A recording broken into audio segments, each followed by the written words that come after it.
Hello, all you coin aficionados out there, and welcome to the DC Coin World International Coin Channel. Today we have two franc coins and one franc coin for you from the country of Switzerland, and they're all from 1968. So let's turn them over and look at them from the front, and then we'll come back to the back, and you'll see why we chose two of the franc coins instead of just having one of each. And if we look at the front of these, we see that the franc coins are the same on the front. So we're just going to keep one of them up in one of the franc coins.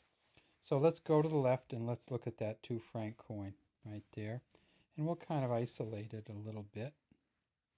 So we can just blow it right up and get a little bit better light. On the front of it, we see that it has Helvetia on the front. And she has a spear over here and is leaning on a shield for the Confederation of Switzerland shield. She has a toga on, and you can see how the lines kind of drape down her form. And then at the top, she has kind of a laurel wreath kind of tiara in her hair. In front of her, she has 11 stars. Behind her, she has 11 stars.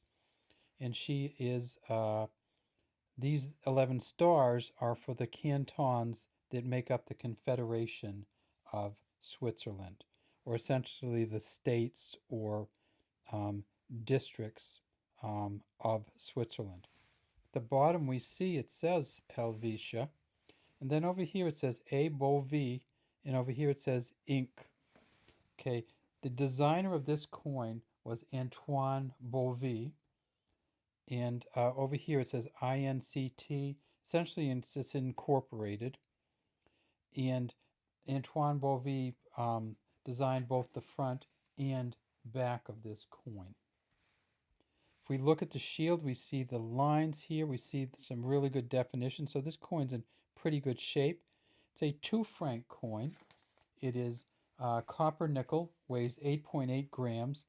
27.4 millimeters in diameter and 2.06 millimeters in thickness, and it's worth about $2 US today, and it is a circulating coin.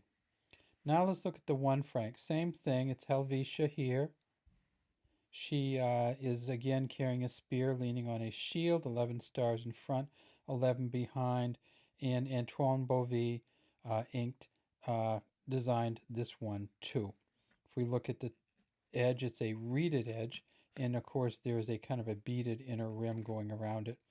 We turn to the back and we see that it says 1968, and it is a wreath, and this wreath is also engraved by Antoine Bovie, but he did it from a design that was done by A. Walsh, and this kind of design has been similar on Swiss coins for over 100 years now.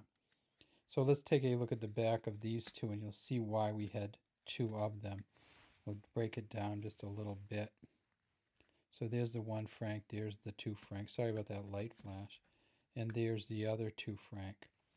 If we go down, way down near the bottom, we see that there is actually a mint mark down here under the wreath. And this is a B for the burn mint. And the 2 franc in the middle does not have a mint mark under. And in 1968, this is the first year that they came out with these 2 franc coins and the 1 franc coin. Switzerland had switched over from silver. So in order to make as many coins as they needed to switch over, they switched. These are copper nickel coins, so their silver had just taken off. In the US, they had switched over from silver in 1965. Switzerland did it in 1968. Many other countries did it around then. So in order to make enough coins to take all the silver out of circulation, they could not make them all in Switzerland at the mint. So the Bern Mint made 10 million. No, the Bern Mint made 31 million, 31.5 million of these. And the London Mint, with no mint mark, made 10 million. So between the two, there were 41.5 million 2 franc coins in 1968, and 10 million of them came from London. And There was also, if we look at the 1 franc coin, we see that has a B on it also. And that there were 40, almost 41 million of the B burn mint 1 franc coins made in 1968. And there were 15 million without a mint mark down here that were made in London also. So London kind of made some of both of these coins. These coins started in the first mint was in 1968, and they still are currency today. So that's why you don't see so many Swiss francs around in some of the shops, because they cost full exchange value. So unless this one in incredibly good condition, it doesn't make much sense to bring it back. We get them sometimes in change that tourists bring back. And this is, so we got about $5 worth of coins here in exchange value, but we got nowhere to spend them here. And in the U.S., it's really hard to exchange coins. You really can exchange bills, but coins you generally end up keeping or eating. So unless somebody wants to collect these coins are very little value in the United States. Or unless you know somebody from Switzerland who's heading back and you want them to buy you something over there. All right, that's all we have today from the DC Coin World International Coin Channel. We'd love to have you subscribe to our channel, and if you have any comments, please leave them in the comments section of our video.